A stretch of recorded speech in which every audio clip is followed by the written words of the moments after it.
Let me start with something that should sit heavily with all of us. When it comes to children's data, the stakes aren't just legal, they're deeply human. A child can't fully understand what it means to hand over their personal information, which is exactly why the law steps in to protect them.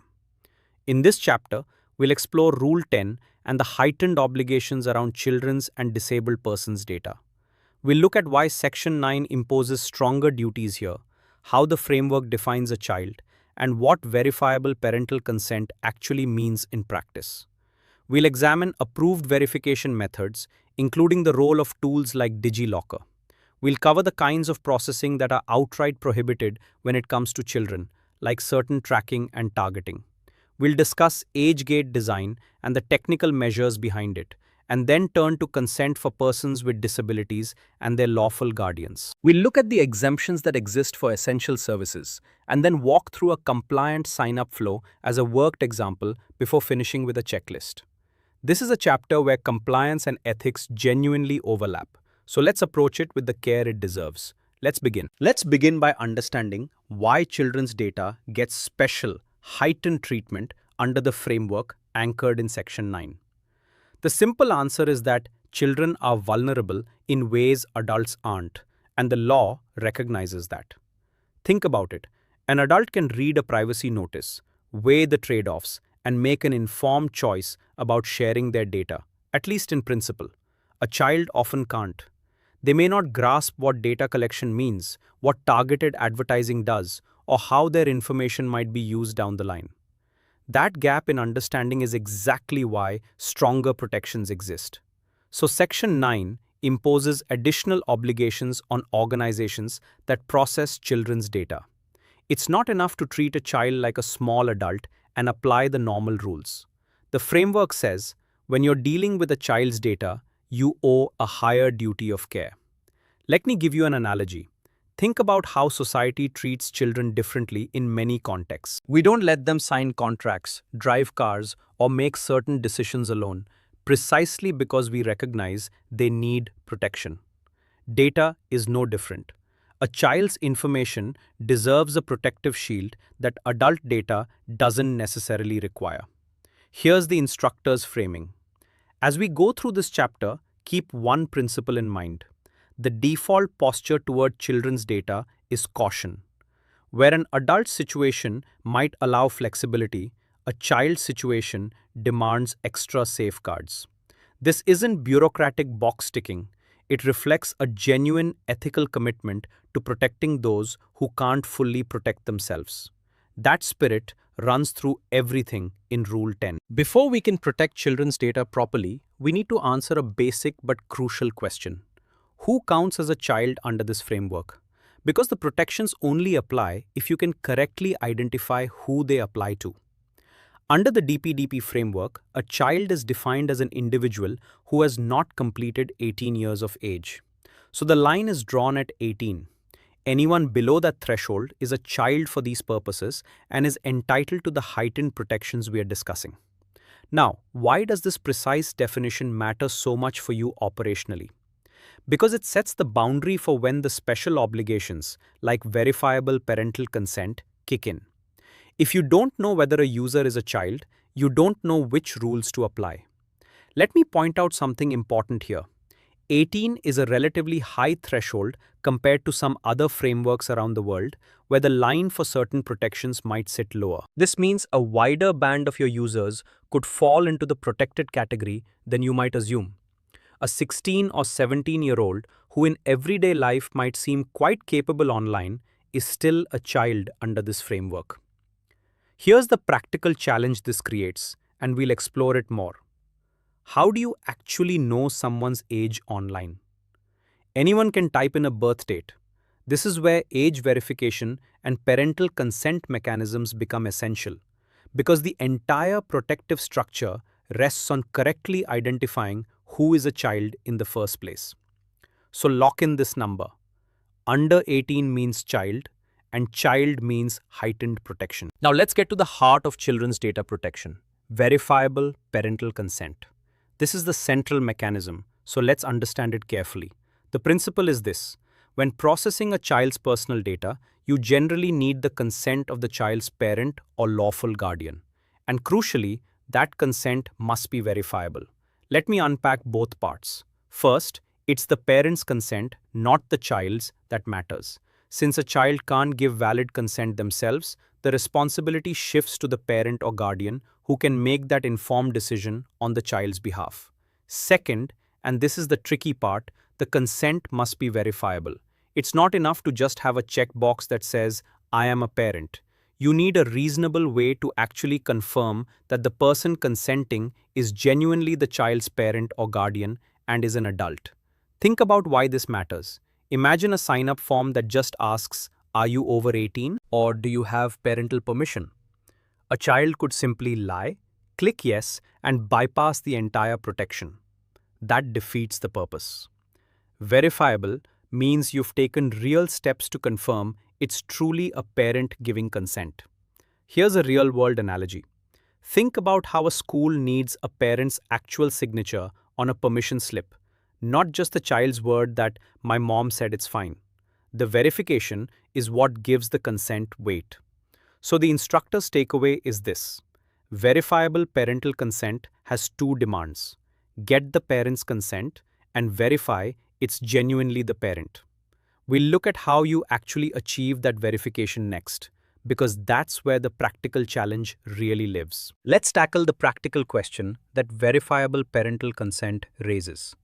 How do you actually verify that someone is genuinely an adult parent or guardian, online, where anyone can claim to be anyone? This is where approved verification methods come in and tools like DigiLocker enter the picture. Here's the challenge first. Online, identity is slippery. A child could enter a fake birth date or falsely claim to be a parent. So you need reliable mechanisms to confirm both that the person is an adult and that they hold parental authority. One avenue the ecosystem points toward is leveraging trusted, verifiable identity infrastructure. DigiLocker, for instance, is a government-backed digital identity and document platform in India that can help confirm identity details in a reliable way. The idea is to use such trusted sources or tokens of age and identity rather than just taking someone's word for it. Think of it like this. Anyone can claim they're old enough to enter a venue, but showing a verified government ID is what actually proves it. Verification methods aim to bring that same level of assurance to the digital consent process. Here's the instructor's tip. The goal isn't to make sign-up impossibly burdensome. It's to strike a reasonable balance, using legitimate, approved means to gain genuine confidence that consent comes from a real adult guardian. As the ecosystem matures, expect verification to lean on trusted identity infrastructure rather than flimsy self-declarations. So when you design your consent flow for children, ask yourself, am I actually verifying or am I just hoping people tell the truth? Real verification is what the framework expects. Let's talk about some bright lines, the kinds of processing that are simply off limits when it comes to children, regardless of consent. Because protecting children isn't only about getting parental consent, it's also about certain things you shouldn't do at all. The framework restricts processing that's likely to cause harm to children, and it specifically targets practices like tracking and behavioral monitoring of children and targeted advertising directed at them. Let me explain why these specifically are singled out. Think about what behavioral tracking and targeted advertising do. They build profiles of people, learn their habits and vulnerabilities, and use that to influence their behavior, often to get them to buy or engage more. Now imagine doing that to a child who lacks the maturity to recognize and resist manipulation. That's deeply problematic, and the framework draws a line against it. Here's a real-world way to feel the wrongness of it. Picture an advertiser studying a child's every click to figure out exactly which ads will make them pester their parents for purchases. Most people instinctively recoil at that, and rightly so. The rules codify that instinct into law. Here's the crucial point about these prohibitions. They generally aren't things you can simply get consent for and proceed. Certain processing of children's data is restricted because of the harm it poses, full stop. Parental consent doesn't unlock the right to behaviorally track and target a child. Here's the instructor's takeaway. When designing any service that might reach children, audit your practices for tracking and targeting. If you're profiling children or serving them targeted ads, that's a serious red flag. Some doors stay closed even when consent is on the table. Let's get practical about a tool you'll almost certainly need, the age gate, and the technical measures that make it meaningful. An age gate is essentially the mechanism by which you determine whether a user is a child, so you know whether the heightened protections apply. Here's the core challenge we keep circling back to. You need to know if someone is under 18, but online you can't see them. So how do you build a gate that actually works rather than one a child waltzes straight through? A naive age gate just asks, "What's your date of birth?" and trusts the answer. The problem is obvious. A child quickly learns to enter a fake date. That's not really a gate, it's a suggestion. Effective age gating involves more robust measures, potentially drawing on the kind of verification we discussed to gain real confidence about age rather than relying purely on self-declaration. Think of it like the difference between a sign that says "Adults only please" and an actual ID check at the door. One is easily ignored, the other genuinely controls access.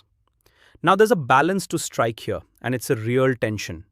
You want age verification strong enough to actually protect children, but not so invasive that you're collecting excessive data from everyone or making the experience hostile. Over-collecting data in the name of age verification can create its own privacy problems. Here's the instructor's tip. Design your age gate thoughtfully. Aim for genuine effectiveness using appropriate proportionate measures while being mindful not to turn verification into its own data grab. The goal is real protection achieved sensibly. Let's turn to a part of Rule 10 that's sometimes overlooked but genuinely important: the protections around the data of persons with disabilities, specifically those who have a lawful guardian. The framework extends heightened care here too. For a person with a disability who has a lawful guardian, the consent mechanism involves that guardian, much as parental consent works for children. The underlying principle is the same one we've been discussing: protecting individuals who may not be in a position to give fully informed consent on their own behalf by routing that consent through someone legally empowered to act in their interest. Let me be careful and respectful in how I frame this because it matters. This isn't about assuming people with disabilities can't make decisions. It's specifically about situations where a person has a lawful guardian appointed precisely because they need that support for certain decisions. In those cases, the guardian's verifiable consent becomes the mechanism, ensuring the individual is protected. Think of it this way. The law recognizes that lawful guardianship exists for good reasons, and it aligns data consent with that existing legal structure. Just as you'd verify a parent for a child, you'd involve the lawful guardian here. Here's the instructor's takeaway. If your service may be used by persons with disabilities who have lawful guardians, you need to account for guardian-based consent in your design. The thread running through all of Rule 10 is consistent.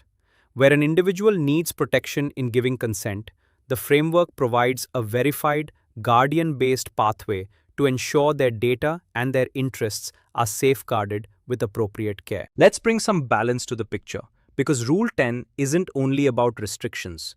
There are also exemptions, situations where some of the heightened requirements may be relaxed, particularly for certain essential or beneficial services. Here's the reasoning behind this. If the rules around children's data were applied with zero flexibility everywhere, they could accidentally block things that actually help children.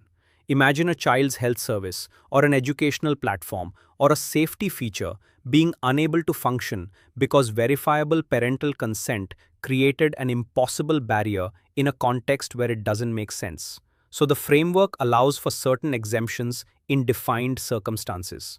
Some processing, for example processing that's necessary for particular beneficial purposes or by certain kinds of entities, may be treated differently from the strict default so that valuable services aren't unintentionally choked off. Let me give you a relatable sense of this. Think about a service that helps locate a missing child, or one that provides important health support. We wouldn't want bureaucratic consent hurdles to prevent a child from getting help in a genuine need. Exemptions exist to keep the rules sensible and humane. Here's the important caution from the instructor though. Exemptions are specific and bounded. They are not a loophole to escape children's protections whenever they are inconvenient. You can't just declare your service essential to dodge verifiable parental consent. The exemptions apply in particular defined situations. So the practical guidance is understand whether any legitimate exemption genuinely applies to you, and if it doesn't, the full protection stand. Use exemptions honestly as the narrow accommodations they're meant to be. Let's pull everything together by designing a compliant sign-up flow for a service that might be used by children. Picture an educational app called LearnLeap, and let's build their onboarding step by step. The flow begins by establishing age. Instead of a flimsy "I'm over 18" checkbox, LearnLeap asks for the user's date of birth as a first signal, but treats it as the start, not the end, of age assurance. If the user appears to be under 18, the flow branches into the children's pathway. On that pathway, LearnLeap doesn't let the child consent for themselves. Instead, it initiates the parental consent process. It asks for a parent or guardian to provide consent, and critically, it seeks to verify that this person is genuinely an adult guardian, drawing on reliable verification rather than just trusting a claim. Once verifiable parental consent is obtained, the parent is shown a clear notice about what data is collected and why. And here's a key design choice. LearnLeap deliberately switches off any behavioral tracking and targeted advertising for child accounts, respecting the prohibitions we discussed. No profiling, no targeted ads by design. Throughout, the flow stays usable, balancing protection with a reasonable experience. Now here's your exercise. Sketch a sign-up flow for a service you know that might reach children. Where's your age gate? How do you handle parental consent and verify it? Have you switched off tracking and targeting for children? Walking through this design yourself is how these requirements move from abstract rules into something you can actually build. Let's close this important chapter with a checklist for handling children's and disabled persons' data. Start with identification.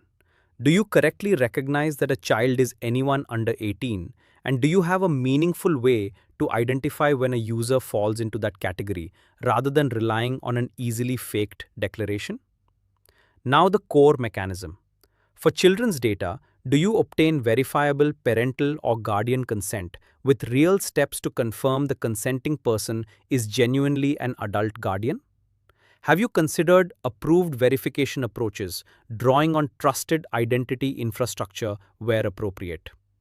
Check the prohibitions.